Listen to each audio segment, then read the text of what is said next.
जय हिंद, वंदे मातरम। तो दोस्तों एक बार फिर से स्वागत है आपका पायल की दुनिया यूट्यूब चैनल में। जी हाँ दोस्तों, आप सभी को बता दें 8th पे कमीशन को लेकर जो आप सभी के मन में सवाल उठ रहे थे डीए और डीआर को लेकर, यहाँ पर उसको लेकर सरकार की तरफ से एक बेहद ही बड़ी अपडेट दी गई। यहाँ पर दो बड़ी खबरें निकल कर आ रही हैं, साथ ही साथ कल के दिन यहाँ पर मीटिंग भी होने वाली है, उसको लेकर भी कुछ बड़े यहाँ पर कयास लगाए जा रहे हैं कि आखिर क्या होगा मीटिंग के अंदर, उसके बारे में भी डिस्कशन करेंगे। तो वीडियो में लास्ट तक बने रहिएगा। तो फटाफट से जान लेते हैं कि दो बड़ी खबरें कौन सी आ रही है, क्योंकि डीए को लेकर आ रही है सबसे पहली जो बड़ी खबर है। जी हाँ दोस्तों, आप सभी को बता दें यहाँ पर सरकार 4% महंगाई भत्ता बढ़ा रही है। जी हाँ दोस्तों, सरकारी कर्मचारी और पेंशनरों के लिए ये बेहद ही बड़ी खुशखबरी है कि सरकार यहाँ पर 4% महंगाई भत्ता बढ़ाने जा रही है। जी हाँ दोस्तों, सभी के मन में सवाल था ये, आखिर डीए और डीआर बढ़ेगा या नहीं बढ़ेगा। तो ये आप सभी के लिए बेहद ही बड़ी गुड न्यूज है। तो आप सभी वीडियो में लास्ट तक बने रहिएगा, क्योंकि एक और बेहद ही बड़ी अपडेट यहाँ पर निकल कर आई है सरकार की तरफ से, उस पर भी नजर डालेंगे। जी हाँ दोस्तों, सबसे पहले इस खबर को अपडेट कर लेते हैं कि क्या यहाँ पर कितना महंगाई भत्ता बढ़ने वाला है। जी हाँ दोस्तों, आप सभी को बता दें जो आपके मन में सवाल उठ रहे थे, उन सभी के सवालों के जवाब यहाँ पर केंद्र सरकार देते हुए नजर आई है। केंद्र सरकार ने करोड़ों कर्मचारी और पेंशनरों को राहत देने के लिए बड़ा ऐलान कर दिया है। जी हाँ दोस्तों, आप सभी को बता दें देश में लगातार बढ़ती महंगाई को देखते हुए सरकार ने महंगाई भत्ते यानी डीए में 4% की वृद्धि को मंजूरी दे दी है। यह बढ़ोतरी जुलाई से दिसंबर 2025 की अवधि के लिए लागू होगी। इसके साथ ही कर्मचारियों का महंगाई भत्ता 45% से बढ़ाकर 58% हो जाएगा। इस फैसले से लाखों परिवारों को सीधा आर्थिक लाभ मिलेगा। जी हाँ दोस्तों, ये उन परिवारों के लिए बेहद ही बड़ी खुशखबरी की बात है जिनकी जो घर है वो तनख्वाह से चलता है। जी हाँ दोस्तों, साथ ही साथ महंगाई भत्ता कर्मचारी और पेंशन भोगियों के लिए महंगाई की दरों से राहत देने का एक महत्वपूर्ण साधन है। जब बाजार में वस्तुओं और सेवाओं के दाम बढ़ते हैं तो कर्मचारी की वास्तविक आय घट जाती है। इसी कमी की भरपाई के लिए सरकार हर 6 महीने में उपभोक्ता मूल्य सूचकांक यानी सीपीआई के आधार पर डीए में संशोधन करती है, ताकि कर्मचारी और क्रिया शक्ति परचेसिंग पावर बनी रहे और जीवन स्तर पर इस चीज का असर ना पड़े और उनकी जीवन शैली जो है वो अच्छे से चलती रहे। जी हाँ दोस्तों, नई दरों से वेतन में बड़ा उछाल देखने को मिलेगा। जी हाँ दोस्तों, आपको बता दें यहाँ पर कितना उछाल आपको देखने को मिलेगा। सरकार के इस निर्णय से कर्मचारियों के वेतन में प्रत्यक्ष बढ़ोतरी होगी। उदाहरण के तौर पर यदि कर्मचारी का मूल वेतन 34,500 है तो पहले उसे 17,700 महंगाई भत्ता मिलता था और अब उसे बढ़ाकर उसकी राशि कर दी गई है 20,532 रुपए। तो ये आपकी राशि हो जाएगी जो महंगाई भत्ता बढ़ाया गया है उसके बाद। साथ ही साथ आगे भी नजर डाल लेते हैं। इसका मतलब है कि कर्मचारियों की मासिक आय में लगभग 2,832 रुपए की वृद्धि होगी। सालाना स्तर पर यह बढ़ोतरी 34,000 रुपए से अधिक पहुंच जाएगी।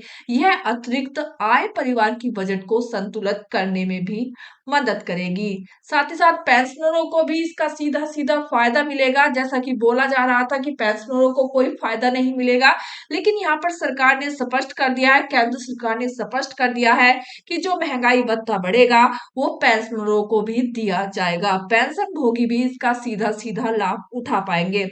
वृद्धावस्था में पेंशन ही उनका मुख्य आय होती है, जो कि महंगाई के चलते घटती रहती है। नई दरों से पेंशन भोगियों की मासिक आय में इजाफा होगा, जिससे वह अपने स्वास्थ्य, दवाइयों और आवश्यक खर्चों को आसानी से पूरा कर सकेंगे।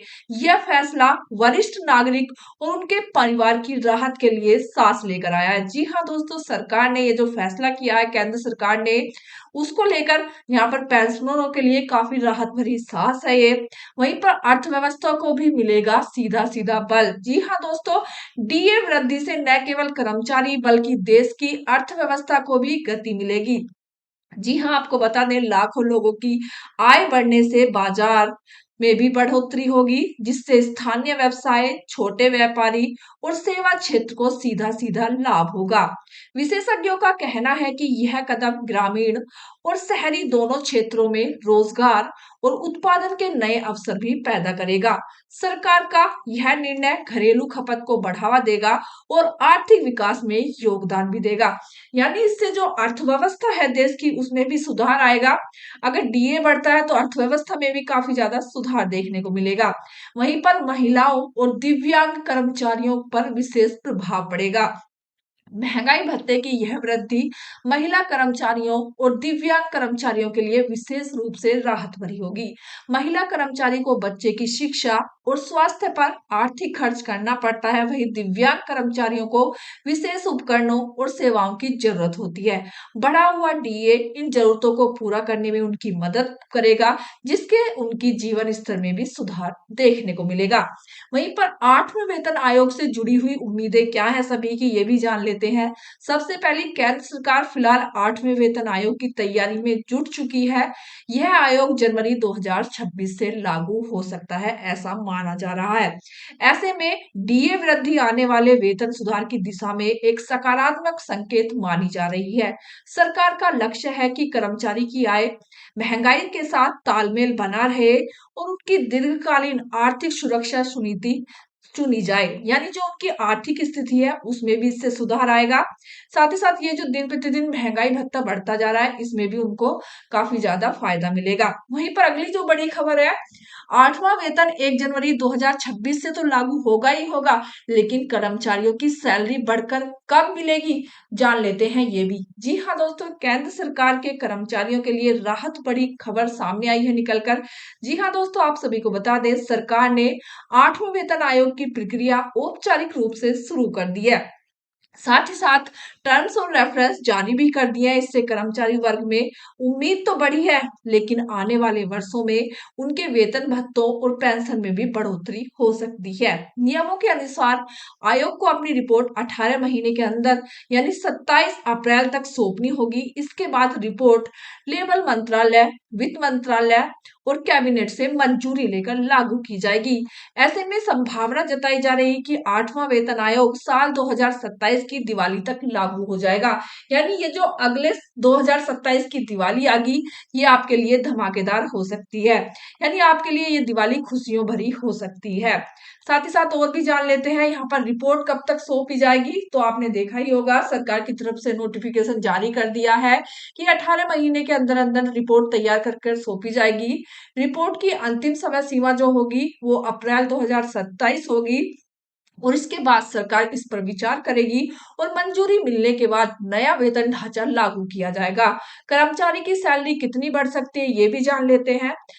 इस बार का जो फिटमेंट फैक्टर होगा वो होगा 1.8 से लेकर 2.50 2.46 के बीच में रहने का अनुमान है। अगर फिटमेंट फैक्टर 1.8 तय होता है तो लेवल 1 के कर्मचारियों की बेसिक सैलरी 18,000 रुपए से बढ़कर 32,400 रुपए हो जाएगी। हालांकि नई सैलरी लागू होते ही महंगाई भत्ता डीए रीसेट होकर 0% हो जाएगा। इसकी वास्तविक वेतन वृद्धि करीब 13 से 15% के बीच होगी। फिटमेंट फैक्टर की अनुमानित बेसिक सैलरी अगर बताई जाए 1.82 की 32,760, जिनकी सैलरी है 18,000 रुपए, उनकी यहाँ पर बेसिक सैलरी बताई जा रही है फिटमेंट फैक्टर के जरिए। वहीं पर अगर 2.15 का फिटमेंट फैक्टर होता है तो 38,700 रुपए। वहीं पर अगर 2.46 का फिटमेंट फैक्टर होता है तो 44,280 रुपए यहाँ पर इनकी सैलरी हो जाएगी।